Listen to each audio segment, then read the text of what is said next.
Asante kwa Mungu kwa hatua ile naleta.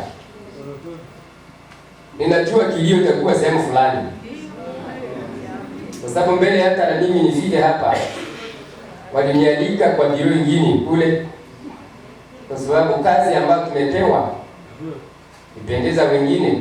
Nafanya stage mingi ngambo ya traduction, ndugu Bahati anajua. Sasa wao wenyewe watashangaa tena. Basi atukutayarisha. Sijui kama wanao watasema nini bo, kazi ya Mungu inafika. Na sisi tunakubali na mikono miwili. Unyenyekevu kutumika pamoja na mtumishi mkuu. Nika katika umoja na salama tele. Tunafika kufanya kazi ya Bwana. Sio kwa watu wamoja tu, lakini kwa wote ambao Mungu anakubali tushiriki nao. Unajua muda wetu kwa dunia ni fupi.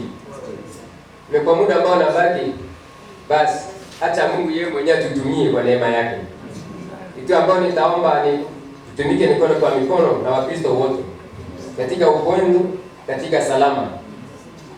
Kwa maisha ya mwanadamu huko 20% ya kasoro kwa maisha ya kila mtu. Na inastahili mwingine aijaze. Maana yake tutakuwa tayari kupata shauri kwenye hatutosheke. Shauri ya kutoka kwenu, kila mmoja mdogo sawa mkubwa. Ukienda hata kwa sehemu tunayoishi, tuko tayari kwa wote. Mimi najua wengine hata sasa wakati wanapata habari kwa vyombo wanaanza kulia kule kwa Bunia. Sio tu ya kanisa Anglikani.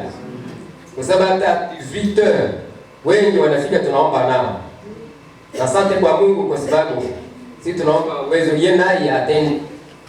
Jamani, hiyo kilio niliona deja kwa chombo watu wanaanza kulia hapa. Nasema basi kali iko kazi ya Mungu. Bila kuponda muda. Mungu apewe sifa. Tutumike mikono kwa mikono. Na kwa Mungu yote yanawezekana.